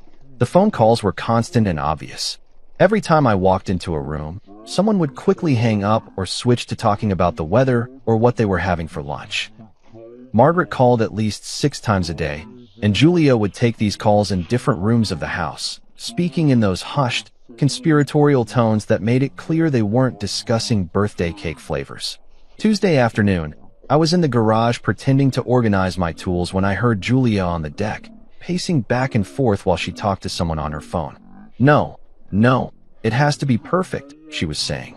"We only get one chance to do this right, and I want to make sure he knows exactly how we all feel about the situation, how they all felt about the situation. Jesus, they weren't even trying to be subtle. Marcus, I need you to be there," she continued, and now I could hear the excitement building in her voice. "This is going to be a family moment, and I want everyone to see his reaction." His reaction. They were planning to record my humiliation, probably so they could watch it later for entertainment. I had to give them credit for thoroughness, even if they sucked at operational security. "Evelyn's coming too, right?" Julia asked. "Good. I want him to understand that this isn't just coming from me and Mom. This is a family decision. A family decision. Like they'd held a fucking vote and decided unanimously that I needed to be removed from the Collins family tree. The fact that Evelyn was involved was particularly rich. Julia's older sister had spent years pretending to be neutral in family drama, playing the role of the sensible one who stayed out of conflicts. But apparently, even Switzerland had picked a side in this war. Wednesday morning brought the most obvious sign, yet that something was brewing. I came downstairs to find Margaret sitting at my kitchen table at 7:30 in the morning, fully dressed and made up like she had a job interview, drinking coffee and reading through what looked suspiciously like legal documents. "Morning, Margaret," I said, pouring myself a cup of coffee and trying to act like finding my mother-in-law in my kitchen before 8 a.m. was totally normal. "Oh, good morning, dear," she said, quickly flipping the papers over so I couldn't see what she was reading. "I hope you don't mind. Julia gave me a key so I could help with the birthday preparations." Birthday preparations that required her to be here at dawn, apparently, and that involved reading legal documents. Sure, that made perfect sense. "Anything I can help with?" I offered, just to watch her squirm. "Oh no, no," she said quickly, gathering up her papers and stuffing them into her purse like they were state secrets. "It's a surprise, remember? You just focus on being excited for tomorrow night." Being excited for tomorrow night. Right. I should be thrilled about my own execution. The whole day continued like that. Marcus showed up around lunchtime, supposedly to hang out, but actually to scope out the situation and probably coordinate final details. He kept looking at me like he was trying to memorize my face, which was creepy as hell. "So, 38, huh?" he said while we were both in the kitchen grabbing beers. "Big year coming up." "I guess," I replied. "Though honestly, birthdays don't feel as important once you hit your 30s. "Oh, I don't know about that," Marcus said with this weird smirk. "I think this one's going to be pretty memorable for you." "Memorable?" "Yeah, I bet it would be." That evening, Julia announced that we were going to Riversong Bistro for my birthday dinner, which was interesting because Julia had always said the place was overpriced and pretentious. When I'd suggested going there for our anniversary last year, she'd rolled her eyes and said we couldn't afford to waste money on fancy restaurants that charge $15 for a salad. But apparently, my birthday was special enough to justify the expense. Or maybe they figured it was worth the cost to have a public venue for their big performance. "I made reservations for 6 people," Julia said, which was also suspicious because our usual family dinners were just the 3 of us. Me, Julia, and whatever toxic energy Margaret brought to the table. 6 people? I asked. "Well, Mom, of course. And Marcus." And Evelyn said she could make it, which is great because you know how busy she's been with work. Plus her husband Dave. The whole gang, in other words. Everyone who'd been whispering behind my back for months, all gathered together to witness whatever grand finale they had planned. "Should be fun," I said, and Julia's face lit up like I'd just agreed to donate a kidney. "Oh, it will be," she said. "Mom has put so much thought into this. She really wants to make sure it's a night you'll never forget. A night I'd never forget." The woman who'd spent 5 years treating me like a disappointment was suddenly concerned about making my birthday memorable. The irony was so thick you could cut it with a knife. Wednesday night, I barely slept. Not because I was nervous. I was way past nervous and well into that calm, almost zen-like state that comes right before a major battle. I lay in bed listening to Julia breathe beside me, probably dreaming about her new life with Marcus's corporate friends, and I felt nothing but pity for how completely she'd underestimated me. They thought they were so clever, so strategic. They'd spent weeks planning this elaborate takedown, coordinating schedules, getting their legal ducks in a row, probably even practicing their lines in the mirror. Margaret had probably been fantasizing about this moment for years, the night she'd finally get to destroy the son-in-law who'd never been good enough for her precious daughter. But what they didn't know, what none of them suspected, was that their victim had been preparing for this war longer than they'd been planning it. While they were focused on their little birthday ambush, I'd been building the kind of defense system that could withstand a nuclear attack. Thursday morning arrived gray and rainy, which seemed appropriate for what was supposed to be the day my old life ended. Julia woke up practically vibrating with excitement, humming again while she got ready for her morning workout. "Happy birthday, honey," she said, giving me a kiss that felt more like a goodbye than a celebration. "Thanks," I said, looking forward to tonight. And you know what? I really was.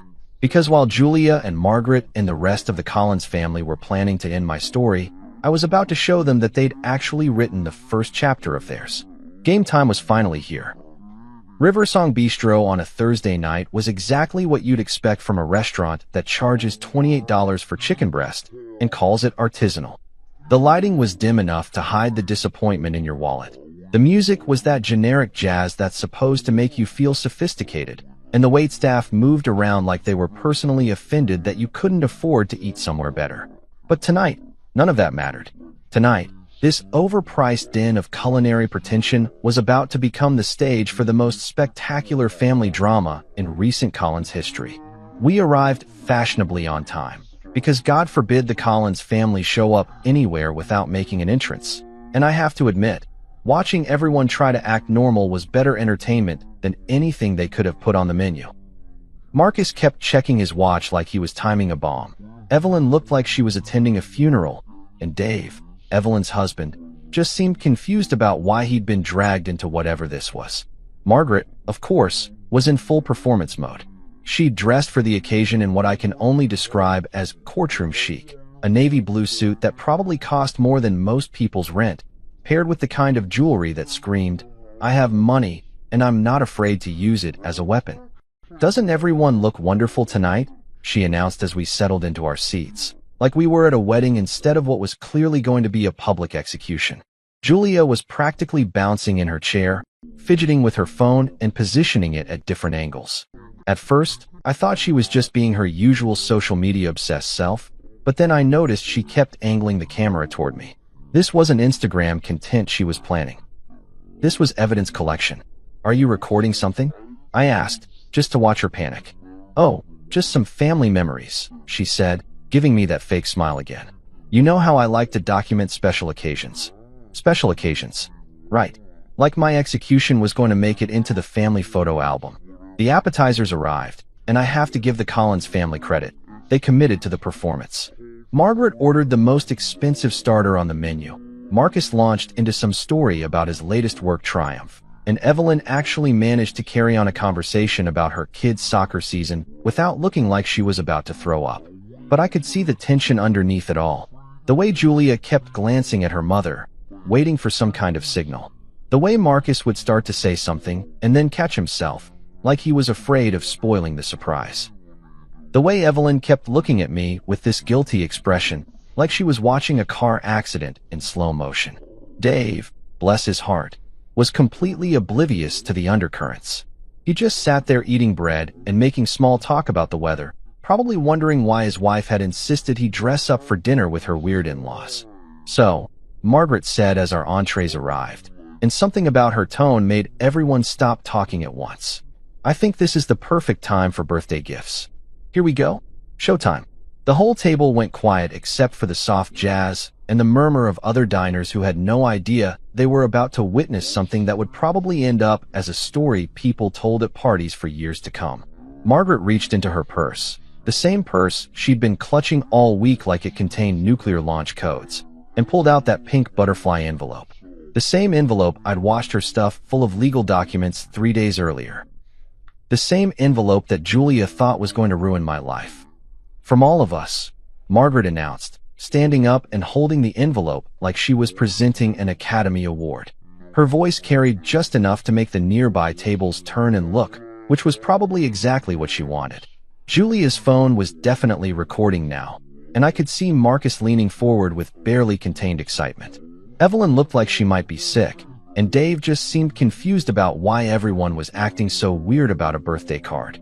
I took the envelope, and I have to admit, there was something almost ceremonial about the moment. This was it, the culmination of months of planning, years of resentment, and probably decades of Margaret's disappointment in her daughter's choice of husband. The envelope felt heavier than it should have, weighted down with all their hopes and expectations. They wanted me to fall apart, to beg, to make a scene that would justify everything they'd done and everything they thought about me. Instead, I opened it like it was any other birthday card. Petition for dissolution of marriage. The words jumped off the page in bold, official letters. Below that, a bunch of legal jargon that basically boiled down to, "Julia wants half your stuff and monthly payments for the rest of your natural life." I looked around the table at their expectant faces. Julia had stopped pretending to eat and was holding her phone steady, recording my reaction for posterity. Marcus was grinning like he'd just won the lottery. Margaret stood there like a prosecutor who'd just presented the smoking gun that would convict the defendant. And you know what I did? I signed the papers, right there at the table, using the same Mont Blanc pen Julia had given me for Christmas. I signed every page that required my signature, neat and legible, like I was endorsing a check. The silence that followed was absolutely beautiful.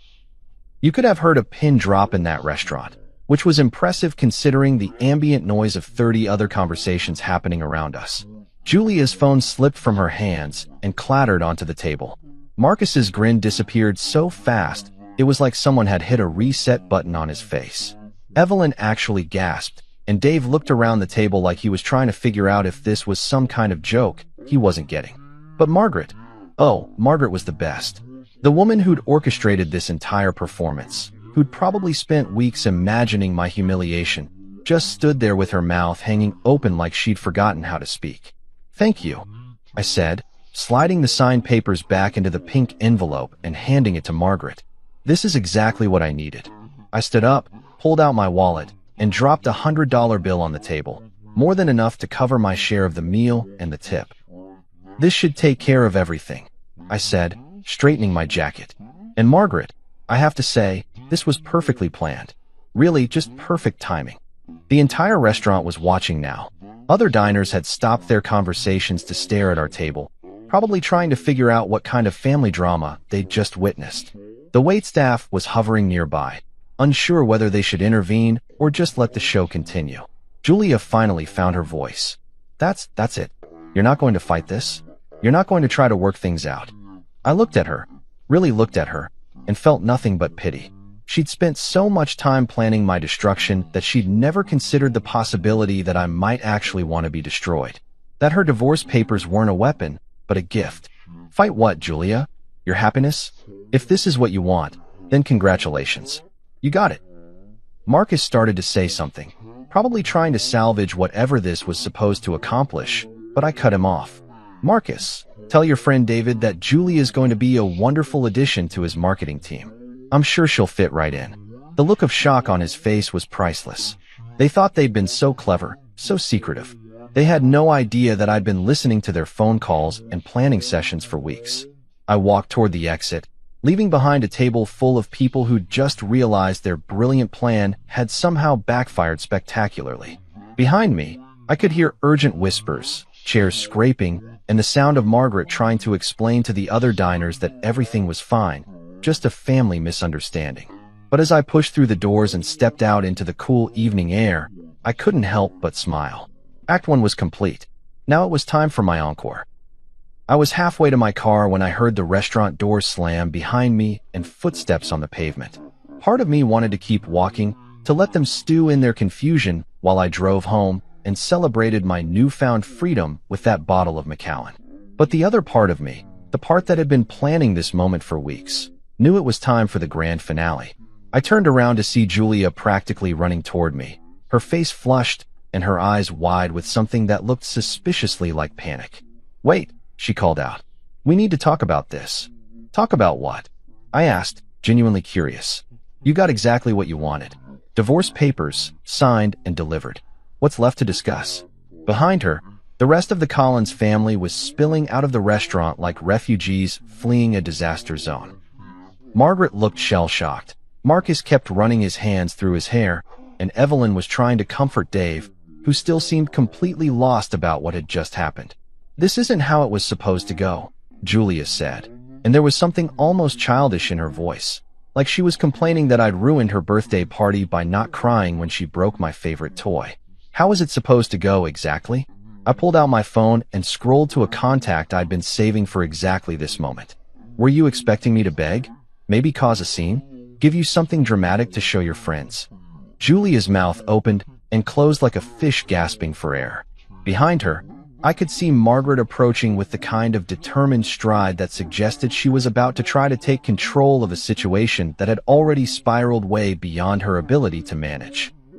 "Actually," I said, hitting the call button, "since we're all here, this seems like the perfect time to clear up a few misconceptions." Rebecca Martinez answered on the second ring, because that's the kind of lawyer you get when you pay premium rates for premium service. "Rebecca, it's done. They went through with it, just like we predicted." "How do you want to handle the press release?" she asked, and I could hear the satisfaction in her voice. "Press release," Julia whispered, and I realized the whole family had crowded close enough to hear both sides of the conversation. "Let's go with the full package," I told Rebecca. "Business valuation, government contracts, the works." And make sure you include the part about the charitable foundation we discussed. I hung up and looked at the circle of confused faces surrounding me. It was like Christmas morning, except instead of presents under the tree, I was about to unwrap 5 years of carefully hidden success. What press release? Margaret demanded, and for the first time since I'd known her, she actually looked uncertain. Instead of answering, I pulled out a manila envelope from my car, the same envelope I'd been carrying around for 3 days, waiting for exactly this moment. Inside were copies of everything Rebecca had prepared: Ridgewell Solutions' latest financial statements, the Department of Defense contract documentation, and my personal net worth analysis that would make their heads spin. Since we're sharing family paperwork tonight, I said, handing Margaret the envelope, I thought you might be interested in seeing what my small business actually looks like these days. Margaret opened the envelope with shaking hands, and I watched her face change as she read the first page. The color drained from her cheeks, her mouth fell open, and for a moment I thought she might actually faint right there on the sidewalk. $75 million, she whispered. That's just the government contract, I said cheerfully. The total company valuation is on page 3. Julia grabbed the papers from her mother's hands, scanning them frantically like she was looking for some kind of mistake or joke. When she got to the company valuation, $75 million and change, she actually stumbled backward. But you said, she started, then stopped, probably realizing that I'd never actually said anything about my business being small. That had been their assumption, their dismissive characterization, their way of making themselves feel superior. I said what? I asked. When did I ever tell you my company wasn't successful? Marcus snatched the papers next, his corporate-trained eyes scanning the financial data with the kind of desperate intensity of someone who'd just realized he'd been making fun of a guy who could buy and sell his entire company without breaking a sweat. This can't be right, he said, but his voice lacked conviction. Oh, it gets better, I said, pulling out my phone again. Rebecca, could you send over those trust documents we discussed? I think my family would be interested to know where all that money is going. I hung up and smiled at their horrified faces. Did I mention that I updated my will last week? Everything goes to my niece Lily. Every penny. She's going to be quite wealthy when she turns 25. The silence that followed was even better than the one in the restaurant. Julia looked like she'd been hit by a truck.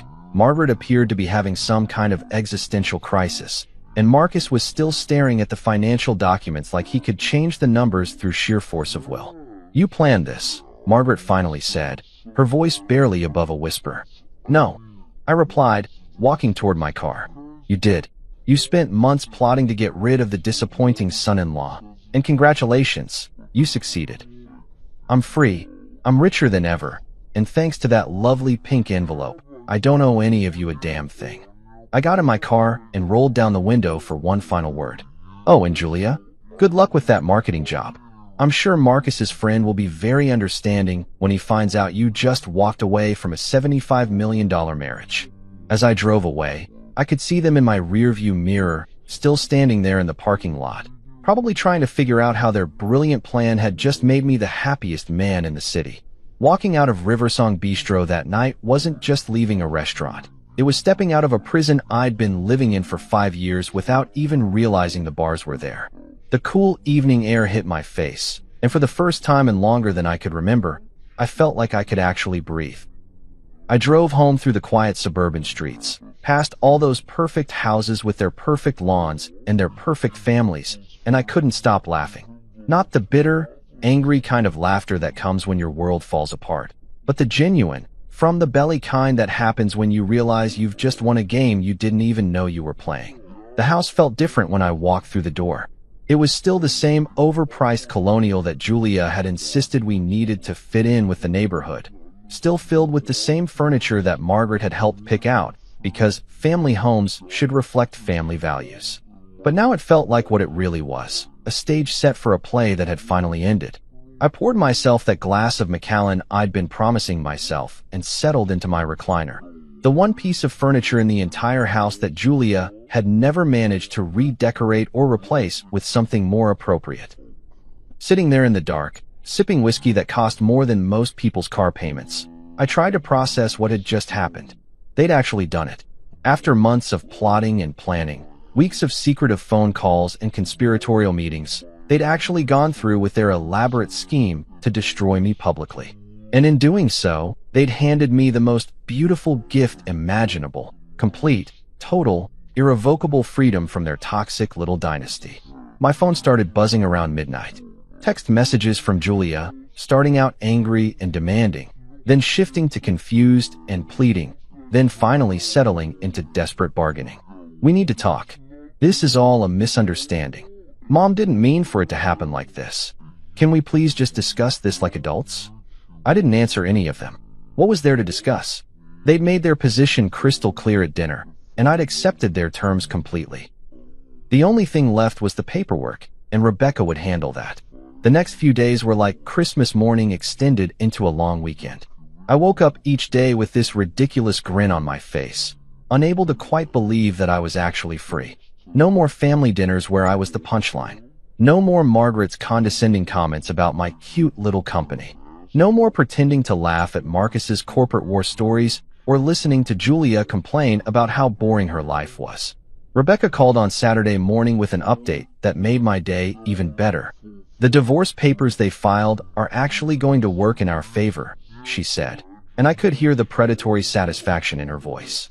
"They're asking for alimony based on your declared income from last year, which was essentially zero since everything was structured as corporate distributions. And they want half of your personal assets, which according to our documentation amounts to about $15,000 in checking accounts and a car that's worth maybe 20 grand. What about the house? Corporate property, remember? You're technically a renter now. They can't touch it." I spent that weekend doing all the things I'd wanted to do, but couldn't because Julia would complain or Margaret would make some snide comment. I ordered pizza for breakfast, watched sports all day without having to share the remote, and played music loud enough that the neighbors probably thought I was having a midlife crisis. Maybe I was, but if so, it was the best damn midlife crisis in history. Monday morning brought the first real sign that the Collins family was starting to understand the magnitude of their fuck-up. Margaret showed up at my office, the first time she'd ever bothered to visit Ridgewell Solutions, looking like she'd aged about 10 years since Thursday night. My receptionist, Sarah, buzzed me from the front desk. "There's a Margaret Collins here to see you. She says it's urgent. Tell her I'm in meetings all day," I said. "And Sarah? If she comes back, I'm in meetings all week." But Margaret was persistent. I'll give her that.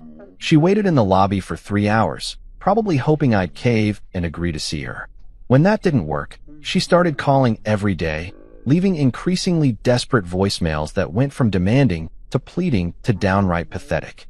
"Please, we need to talk about this misunderstanding. Julia is devastated. She never wanted things to go this far. Maybe we can work something out that's fair for everyone." Julia's calls were even better.